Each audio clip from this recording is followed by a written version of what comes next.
Owl at Home, Part 2. Tear Water Tea. Owl took the kettle out of the cupboard. "Tonight I will make tear water tea," he said. He put the kettle on his lap.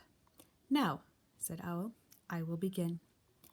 Owl sat very still. He began to think of things that were sad. "Chairs with broken legs," said Owl. His eyes began to water. "Songs that cannot be sung," said Owl, "because the words have been forgotten." Owl began to cry. A large tear rolled down and dropped into the kettle.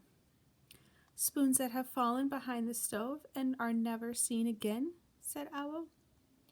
More tears dropped down into the kettle. "Books that cannot be read," said Owl, "because some of the pages have been torn out." "Clocks that have stopped," said Owl, "with no one near to wind them up."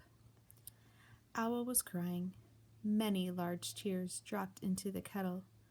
"Mornings nobody saw because everybody was sleeping," sobbed Owl.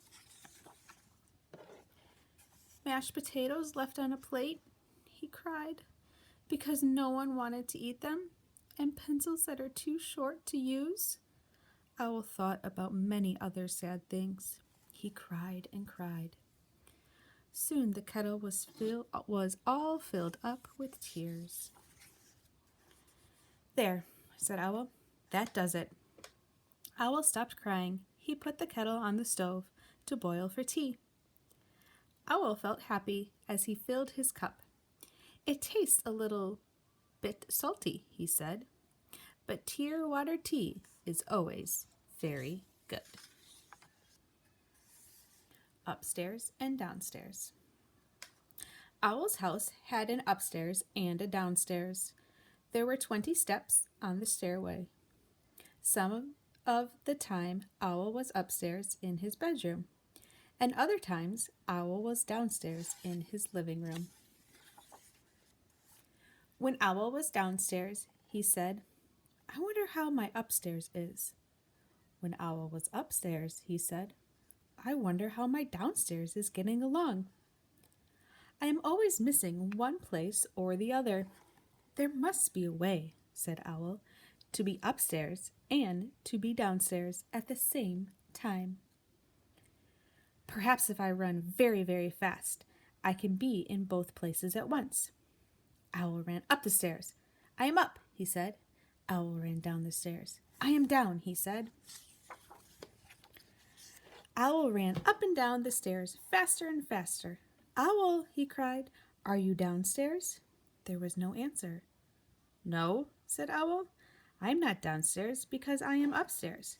I am not running fast enough." "Owl," he shouted, "are you upstairs?" There was no answer. "No," said Owl, "I am not upstairs because I am downstairs. I must run even faster."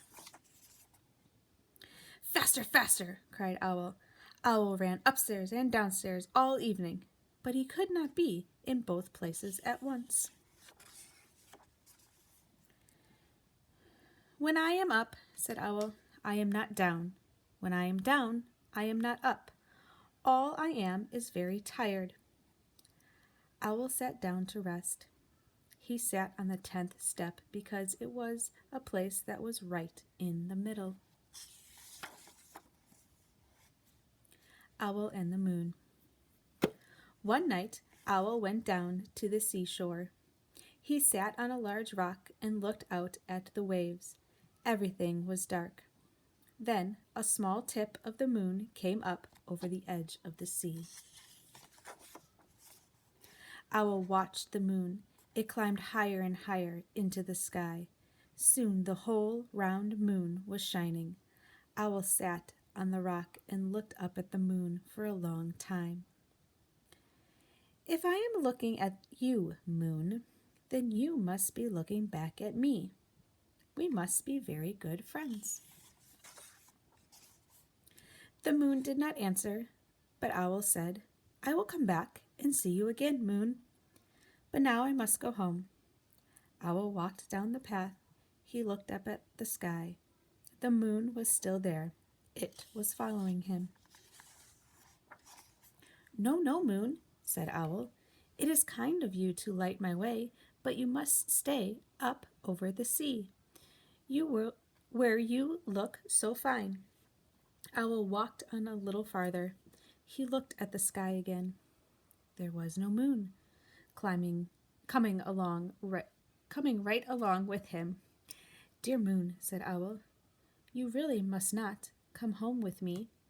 My house is small. You would not fit through the door, and I have nothing to give you for supper. Owl kept on walking. The moon sailed after him over the tops of the trees. Moon, said Owl, I think that you do not hear me. Owl climbed to the top of the hill. He shouted as loudly as he could, Goodbye, Moon! The moon went behind some clouds. Owl looked and looked. The moon was gone. It is always a little sad to say goodbye to a friend, said Owl. Owl came home. He put on his pajamas and went to bed. The room was very dark. Owl was still feeling sad. All at once, Owl's bedroom was filled with silver light. Owl looked out of the window. The moon was coming from behind the clouds. Moon, you have followed me all the way home. What a good, round friend you are, said Owl. Then Owl put his head on the pillow and closed his eyes. The moon was shining down through the window. Owl did not feel sad at all.